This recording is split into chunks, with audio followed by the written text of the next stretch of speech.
Our facilitator, moderator, Luca, who's with New Yorkers for Clean Power. So Len, take it. Thank you all so much for being here. I'm so glad to have been able to attend the presentation by Noah before this because it gives you some photos and some things in mind about solar. I know we're dealing with a very informed audience given the level of your questions, and so that lets our panel gauge how we can best reach your level of knowledge and access. I hope that you're enjoying all the programs going on for today. I just want to take a moment to honor the fact that this is a nationwide event and that there's so much going on for celebration and for families and for other events to do in New York City. So remember to put things on social media that you've been here, to let people know everything that's happening, to let Third Act know that you've had a wonderful day of celebration today and information, and just keep in touch with Third Act after this event for follow-up information.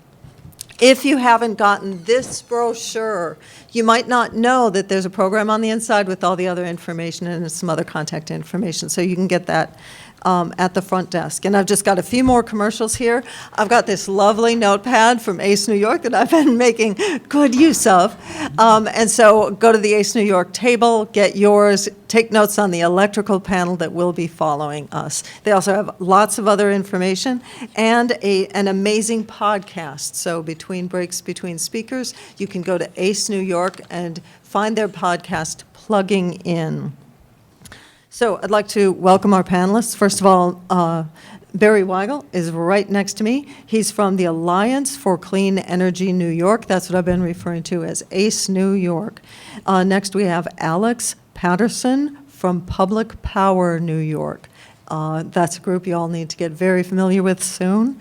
And then closer to the computer and the display panel is Noah, and I hope you were able to catch his explanation of Solar 101. Okay, so we want to bring you up to speed on the latest achievements in solar power generation and storage, from publicly owned installations and rooftop panels to community projects and large-scale or utility-scale solar projects. So as an overview, we're just going to start with each of our panelists describing a little bit about this day and what makes things special for them. Sure. Hello, everyone. So I just want to do a little ACE New York plug. So we are a hybrid trade group nonprofit. We represent the large-scale developers. So big projects over 25 megawatts, mostly wind and solar. We also work, in offshore wind, and we work on electric vehicles, electric school buses, and building decarbonization. But solar is an incredibly important part of our future energy grid, and I'm halfway through Bill McKibben's newest book, The Here Comes the Sun, and it's, partially scary and partially really exciting because this is the chance to implement solar power, and the opportunities really are endless for this technology. So we work mostly on those massive projects, the large-scale projects, and we think there's a lot of misinformation out there, not only from opponents, but then there's also a misunderstanding from proponents as well. So we're excited to get the word out about how impactful this technology can be to everyone in New York, and we're going to talk more about that. Alex? Thank you so much, and thank you so much to Third Act for having us, and thank you to my fellow co-panelists.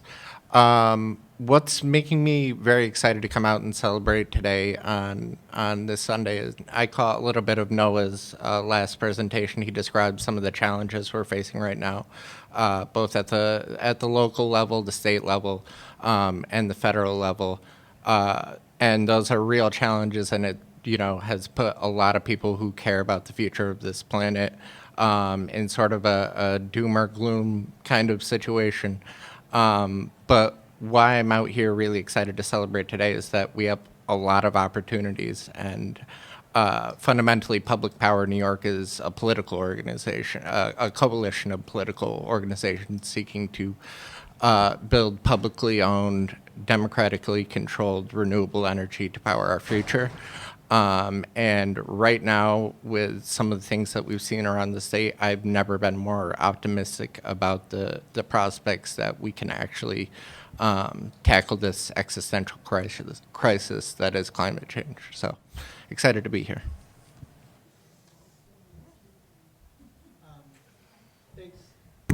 Thanks, Len, for having me. And it's so great to be here. I think, so I'm Noah Ginsburg. I'm Executive Director of New York Solar Energy Industries Association. We're the trade group that represents the rooftop and community solar and storage industry.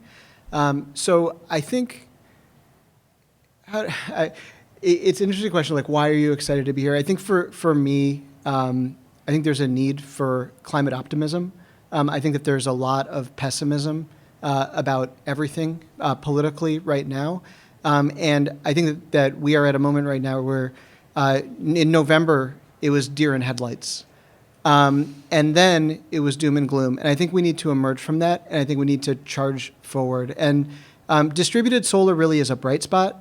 We are actually ahead of schedule and under budget for hitting our Climate Act goals for distributed solar. Doubling down on our most successful clean energy sector, we think, is a no-brainer. And the exciting thing, too, is that even though there are all of these challenges in front of us, we actually know how to overcome them. These are not insurmountable challenges. And the ingredient that's missing is everybody in this room, because this is a matter of political will and making sure that our elected leaders are paying attention to and doing the right thing. So I'm just so grateful that you're here and that I have the opportunity to speak. That's great. Thank you so much. And I'm proud to be among so many activists and advocates today. And I think that one of the messages that we want for your take home is action. And we'll be helping you with some ideas for forward-looking future and for action.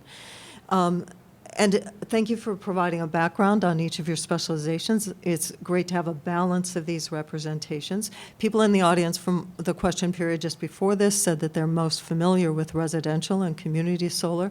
But Noah, if you'd like to start there, you've mentioned before that that you're ahead of budget, ahead of schedule and under budget. And I love that slogan. But I don't think you've been selling yourself enough on how much NYSEIA has done. That's kind of you, Len. I don't think it's NYSEIA as much as it's the 15,490 men and women of the solar industry who have gotten so much done. But I appreciate those kind words. Yeah, look, like New York set an ambitious goal to build in the CLCPA to build 6 gigawatts of distributed solar by 2025, and that's enough rooftop and community solar to power 1 million homes here in New York State. We cut the ribbon to celebrate surpassing that goal in October of 2024, so more than a year ahead of schedule. As of now, we've actually surpassed 7 gigawatts of rooftop and community solar up and running. Last year, we built 1.2 gigawatts alone.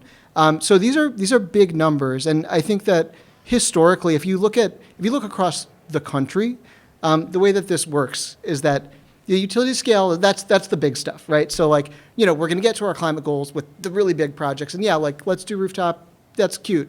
New York kind of flipped that on its head, where what we're finding is that we've developed the right framework and the right marketplace and the right workforce and business models to actually scale up lots of really small projects to the point where it is a big resource that can't be ignored. And we think, frankly, it needs to be a bigger part of our overall clean energy transition. Not to say we shouldn't be building a lot more utility scale, because of course we should. But we think distributed solar is something that we could go much further with. One of the reasons we think we really need a more ambitious distributed solar goal here in the state is because in April, the New York Public Service Commission diverted $271 million of previously approved funding from our rooftop and community solar program, from the New York Sun program. And the rationale, in their defense, they're a ratepayer advocacy organization, and they said, look, the state set a goal. We're on track to hit that goal under budget by, hundreds of millions of dollars. Let's take the win. And again, I'm not saying that was the wrong decision. I think what it does is it puts it right back on us. We need to raise our goal to make sure that it's ambitious, and so we're going to continue investing in the types of clean energy that New Yorkers so clearly want and need. That's great. I have a follow-up question for you on solar and storage, but we're going to move ahead. If I miss that point, remind me again, and don't miss. The audience needs that information. I'd like to go to Barry next. So members of our audience might be less familiar with larger scale solar projects that connect directly to the grid at the higher voltage necessary for transmission. Can you tell us a bit about that? And if they have heard of solar in their community, what they can do to support it? Yeah, absolutely. So the reason a lot of people haven't heard of it is because there isn't that much out there, especially in New York. So in New York, we define the utility scale, the larger scale projects as 25 megawatts and larger. And as part of the CLCPA, created the Office of Renewable Energy Siting. That is the place that's supposed to be a one-stop shop for the permitting for larger scale utility projects, including solar projects. We've only had one project get built as part of the ORES process. So between 2019 and then they cut their ribbon earlier in 2025, there's only been one project. And the demand forecasts say that we're probably going to need about 40 to 50 gigawatts of solar, of utility scale solar, and we have about 200 megawatts on the grid so far. So if we use an average size of about 100 megawatts a project, that means we need 400 utility scale projects to come on the grid to help us meet New York's climate goals. And that's in addition to the wind and the offshore wind and the community scale and the residential. That's just the utility scale solar. So a lot of people think we've already built too much solar, the opponents, no one in this room, thankfully, but we're just getting started. And the good thing is that the benefits and the facts are on our side. So when you look at these projects, there's a couple utility scale projects that were built prior to ORES, and we have wind projects that have been around for 20 years, so you can kind of see how the economics play out. These are investing millions of dollars into their local community through their pilots and their tax payments. So we have a model of success that we can start to point to. And the community scale is so exciting because those are direct benefits that people are seeing from solar projects near them if they sign up for that. So success breeds success. So the more people that we get exposed to solar can learn about it, can learn about how it benefits their community, the better. But we need a lot more. So keep an ear out, keep an ear on Facebook, unfortunately, keep an ear to your local papers, keep an ear to your town board meetings, and see if there's projects that are being talked about in your area. And if they are, get involved, because these projects are winning and dying at the town level a lot of times. And so those town board meetings are incredibly important. The Facebook groups that form to oppose projects are incredibly important because they're riling up the opposition, and then those people show up at the town board meeting, and then the projects get defeated. So the thing I ask of all of you and everyone you know is to just keep an ear on projects that are being proposed, and you can do a Google search, but you can really just keep an eye because there's requirements of public notices, and get involved, and don't let these projects get defeated. That is great. Thank you so much for that. So we've covered some of the main solar categories that people are familiar with, defined by the sort of size of the project, who owns the project, grid connection methods. And so now I'd like to introduce a less familiar ownership model, public power. So Alex, could you explain how publicly owned generation, transmission, and storage differ from the models we've discussed, and why this public power option matters to consumers? Yeah, absolutely. So I'll say publicly owned power, while being like newly introduced sort of like in this panel and what we're talking about, and maybe some people aren't familiar, it may be a new thing, but it's actually a very old thing as far as our the system of our grid within New York State and within the country. The New York Power Authority, which is the main state authority that our coalition deals with, was actually created in 1931 by then Governor Franklin Delano Roosevelt, sort of a precursor to what he did with the Tennessee Valley Authority when he became president. And he created NYPA as, in his words, to give power back to the people, which was theirs. So in other words, energy generation that has democratic control, democratic oversight into how and what gets built. And for a vast majority of NYPA's history, they only dealt mainly in hydropower and in transmission. we saw that as a problem, especially when we looked at the 2019 climate law and how we were going to get to 70% renewables by 2030. And NYPA had this artificial cap of it was only allowed to own these hydro projects.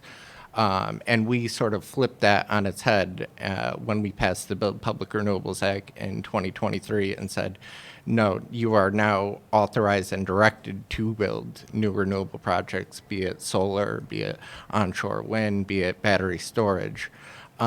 So we saw this as a necessary component to meet our climate targets because by the state's own estimation, we're only on target for 44% by 2030, and much of that is the existing hydropower, which has been around for years. To sum it up, we have a problem of state capacity and a problem of the government actually playing an active role in meeting these targets rather than just, sticks and carrots. That was really fascinating. I'd like to follow up with something about that. So a lot of us have been activists and have worked through shepherding bills through the legislature for years, 3 years. We work our butts off to get enough people to sign the petitions and do what we need to do, and it doesn't make it through, or just a watered down thing gets through. How did you do it? How did you get the Build Public Renewals? Yeah, no, that's a fascinating question, and it's a story I think a lot longer than we have time for. But I think there is a book coming out in short order about the whole story, and I encourage everybody to get it when it comes out. It's called Organize or Burn. The author's name is escaping me right now, but Google it and you'll find it. To put it up. To sum it up, I would say, year after year, you get defeated. Your bill doesn't get through committee or doesn't get through the legislature. In our case, the Build Public Renewables Act on the Senate side was the lead sponsor of the chair of the Energy Committee, a man by the name of Kevin Parker. And he sort of, strong-armed us into taking the bill because there was no way it was going to move without him. Okay, and then, we gained more and more co-sponsors. Eventually, we had enough to pass the bill, through the whole Assembly and the whole Senate, and he still wouldn't move our bill. And conventional wisdom and, structural, problems with why they can't do this normally is, they say, okay, well, we'll just advocate more and maybe another year. We actually did a thing that's kind of unheard of. We ran a primary campaign against him explicitly on the purpose of he will not move this bill. And he wasn't the only one either. Former assembly member now by the name of Kevin Parker in the Hudson Valley was kind of wishy-washy on the bill. Cahill, yes. And what did I say? Oh, Parker. Kevin Cahill and Kevin Parker, rather. And we ran an assembly primary campaign against him explicitly on this. And we actually took him out as a 13-term incumbent with a champion for the Build Public Renewables Act. Assembly member by the name of Sarahana Shrestha, who remains a publicly owned champion to this day. So it took basically making people in power scared of what regular New Yorkers will do when you don't hear their demands. I think that's one of the big messages for Sunday is that democracy still works. We still have a lot of people power. I know that a lot of us are tired of sending in email petitions, and we might feel like it's not getting anywhere. Send those email petitions in anyway, write letters, write postcards, and then most importantly, call. The one thing that takes a lot of time is that they have to count your content of your call-in messages. So don't give up the other two. Still send the postcards, still send the email, but call. There's a bill on Governor Hochul's desk right now that many of you are familiar with that we need her to just sign. So please keep up the activism. It will work. And does ACE have some things on the table right now that public advocates want to keep their eyes on? Or no, is there a policy bill that's coming up that people need to keep their eyes on? We'll give to Noah first. Well, I have the advantage of a slide and a QR code, which is unfair advantage, but the Accelerate Solar for Affordable Power Act is really the bill that we need to get past this upcoming legislative session. The ASAP Act does a few things. It raises our distributed solar goal to 20 gigawatts by 2035, so setting an ambitious but attainable goal for distributed solar deployment. And then it drives down the cost for interconnecting new projects to the grid. So the cost to plug new solar and storage projects in with our investor-owned utilities here in the state has gone through the roof. The costs have gone up 5x in the last 5 years. The good news is that with common sense reforms, we need to both regulate and innovate to drive down those costs. And the good news is that we have the technology and the tools to do both those things. So the ASAP Act basically directs our Public Service Commission to advance some of those reforms. And I think that that is the single most important thing. The last thing this bill does is it directs the Public Service Commission to extend the New York Sun program, which is the highly popular program that supports rooftop and community solar here in the state. There's more, but I think those are the big ones. These are some of the other ones. Okay. Okay, thank you so much for everybody who was taking pictures of that. I think the QR code went away. I'm not sure how that happened, but there you go. Oh, sorry.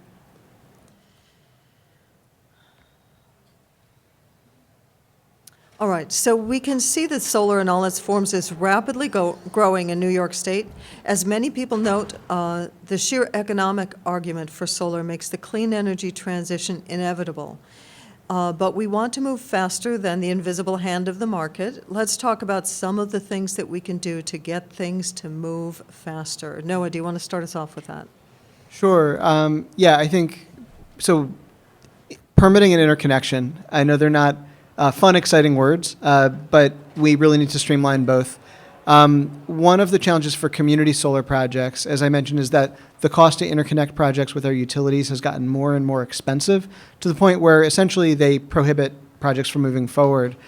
With federal tax credits going away, it's going to be really important that we drive down those interconnection costs so that projects do move forward. And then the good news is that we have tools to do it. One tool that I'm particularly excited about is flexible interconnection, which is the use of smart grid controls that basically allows us to plug more solar and storage into the grid that we have today. So instead of building wildly expensive substation upgrades and transformer bank upgrades that can take 3 to 5 years and cost tens of millions of dollars, we can actually just put smart grid sensors and controls in place, and we can plug into the infrastructure that we have today.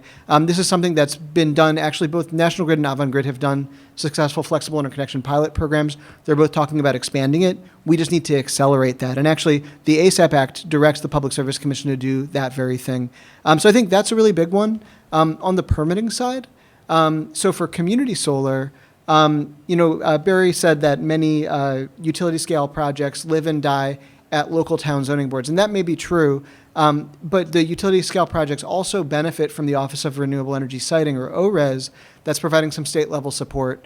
There's no analog for smaller projects. Smaller projects, genuinely, a town could just ban solar as a land use, and there's nothing you can do about it. And they can go into moratorium and then stay in moratorium for 2 years, 3 years, 4 years until you go away. And we've seen this happen all over the state. And so it's a big problem. The Community Solar Act would address that by creating statewide standards.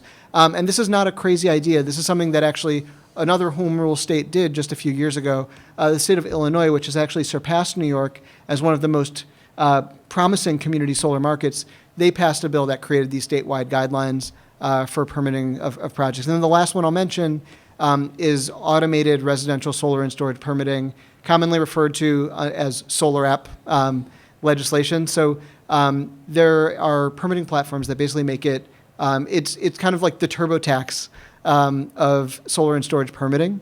And by adopting these tools, you can make it so folks can basically, if you want to get solar on your home, you can find a contractor who'd basically go design a system, make sure it's code compliant, and get a permit instantly. They could be out there a few days later and install the system. Cutting that 2-month, 3-month permitting timeline out of the process really lowers the cost and makes it a lot more affordable for folks to install solar. So I think those are some of the things. I'm sure there are more, and I'm eager to hear from my colleagues. Barry, what can we do to get things to move faster? Yeah, so we have the same problems of interconnection and permitting. And like Noah said, ORES the office that manages and permits the large projects can step in. If a town passes a moratorium on solar, the developer can actually go to the state and say, this is an onerous burden, can you override them? And they can. But we still see there's clever ways that the opponents can find to derail projects. And every delay that they try just makes costs go up and timelines get longer, which is, just means you're going to pay more on your utility bill. But the thing that we're hearing from the governor's office and a lot of the elected officials is that, yeah, people care about climate, but they care about this more, whatever X is. So the most important thing we can do, because you have the advocacy groups like all of us up here that have the solutions of reading the laws and seeing what can actually be done, we need the public support. So as we head into a gubernatorial and legislative election year in 2026, just remind your elected officials that this is the issue that you care about most. And however you can say that, get involved with New Yorkers for Clean Power. And like Len said, sending in those postcards and emails and calls, they really do make a difference. We hear from the governor's office, we hear from NYSERDA that they are making tallies of for and against on our issues.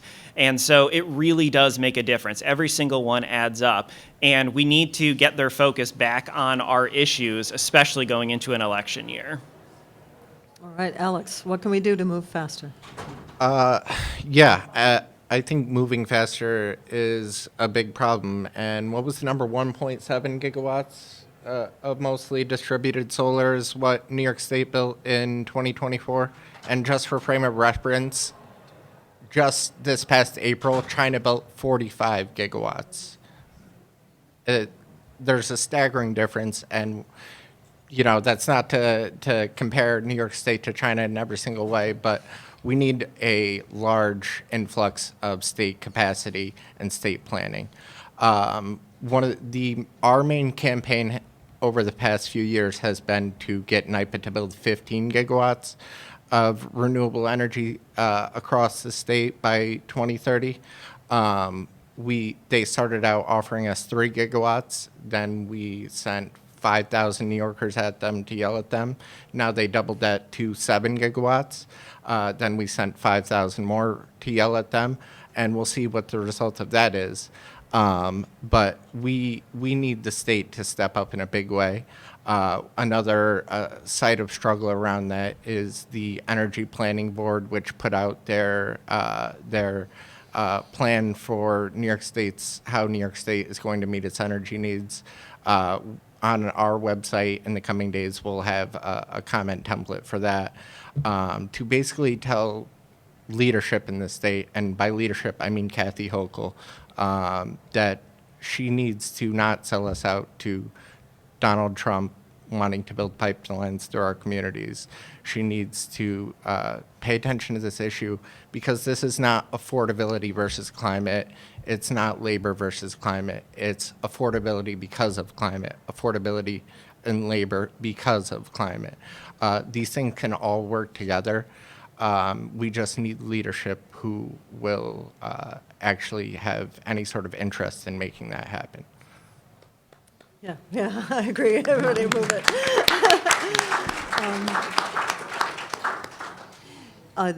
Barry, this isn't a question that you had on your radar maybe, but is there anything that you'd like to say about the role that public power might play in large-scale solar projects that are really running up against some strong headwinds?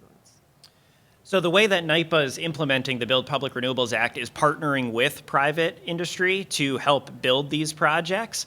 And that's something that, we're certainly in support of. And the really good thing about all of this is that we're not in competition, us and NOAA, and there's not going to be enough community that we don't need utility, and not enough utility we don't need community. So we need it all. I was talking to the CEO of LIPA, the Long Island Power Authority, and she said we need unicorns and rainbows right now to power our grid based on the demand numbers that are coming in. So we need everything to get built clean that we can and renewable that we can. So yeah, we're looking forward to, as the NYPA process goes on, they've put out a couple plans for draft comment. We've commented on that, and we just want to see more get built. Excellent. So NOAA has already mentioned a little bit a a flash of a preview in his 101 presentation and a few words now about how solar and storage are such an important combination. And I'd like to hear a little bit from Noah about that, and then I'd like to hear from Barry about what's happening to large-scale solar when they try to do the practical, reasonable thing and do solar and storage. Sure. Yeah. So solar and storage, I don't know if it's peanut butter and jelly or peanut butter and chocolate. They go really well together. And there are a lot of reasons for that, right? Like solar doesn't generate power at night. What we're finding is that as we build more and more solar and we are successful in deploying resources, what we're doing is we're actually changing the shape of the electric load, where our peak is moving from the middle of the day, which was when folks were in the office or in the factory, to the evening, when people come home and they're flipping on their lights and their air conditioners. And so energy storage, of course, is going to be really critical for managing a more dynamic grid and a grid where we have really kind of a whole constellation of resources that are integrated. So yeah, batteries play a critical role. Our members have more and more often been including energy storage when they're installing solar on homes. I think we're going to see that continue to grow. And then with federal policy moving away from solar but continuing to support energy storage, I think that's also frankly helping to ensure that we continue deploying energy storage, a lot of it at all scales, right? Like behind the meter in homes and businesses, front of the meter projects that are co-located with community solar, or even just standalone battery energy storage systems.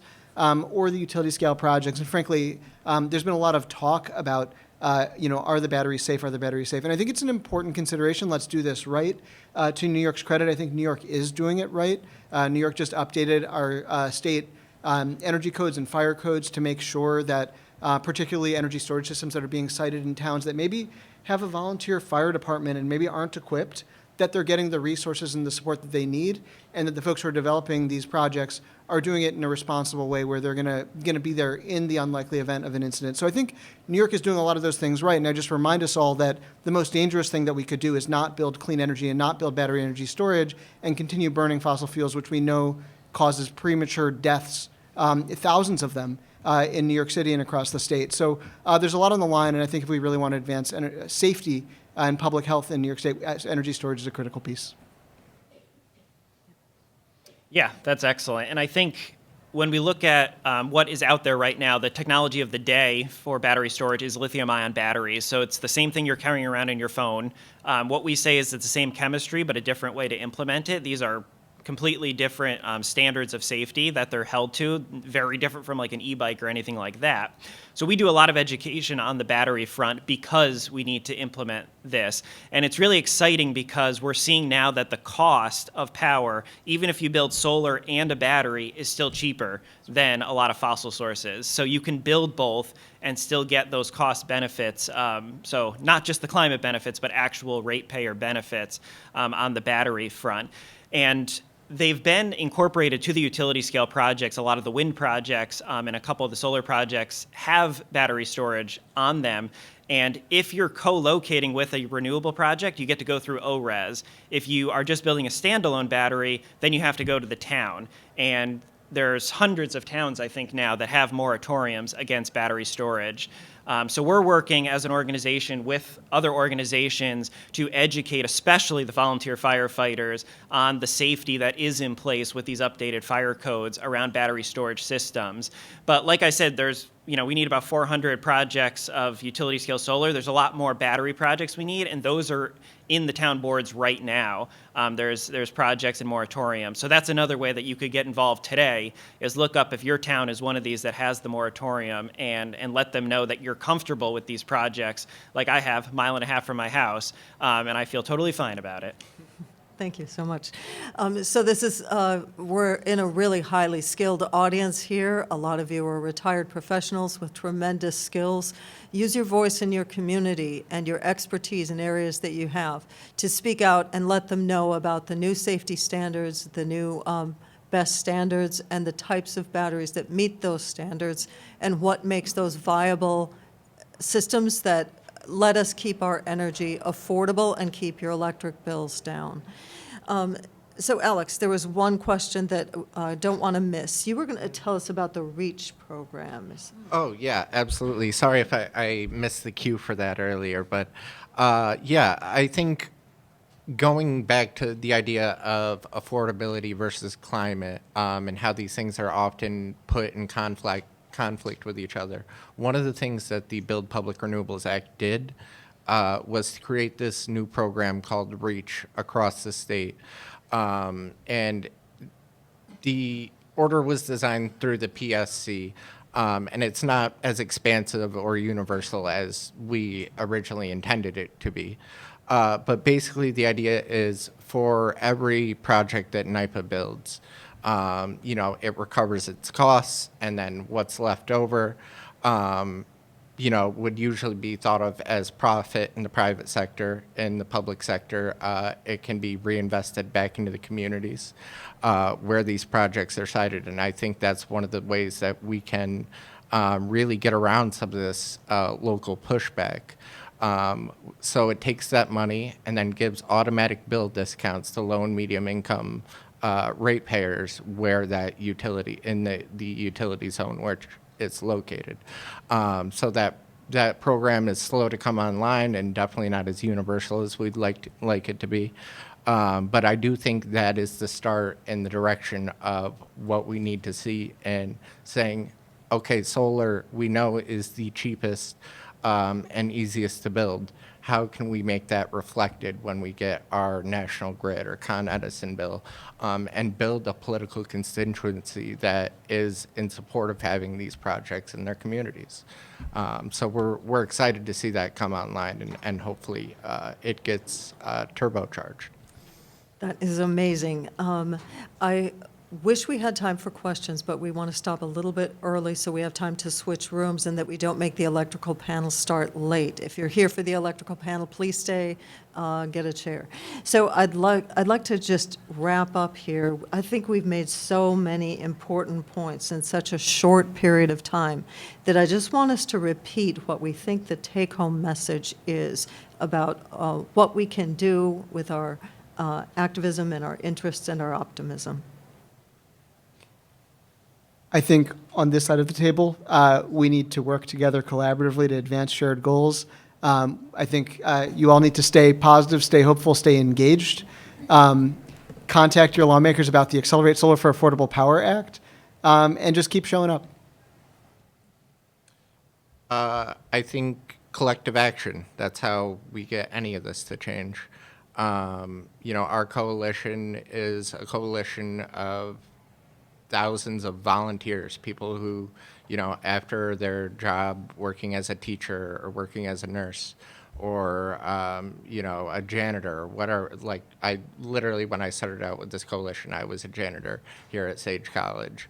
And I got involved in this because I could see my utility bill going up. I could see the climate crisis happening. And fortunately, I was organized into this fight.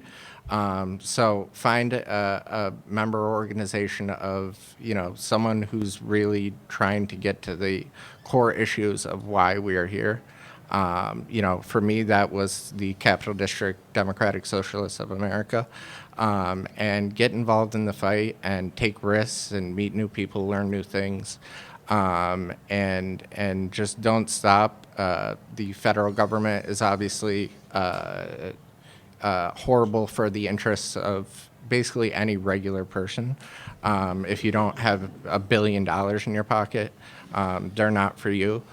So get out there and talk to your neighbors, and don't be afraid to disagree with them and maybe find their common interests like we're doing here.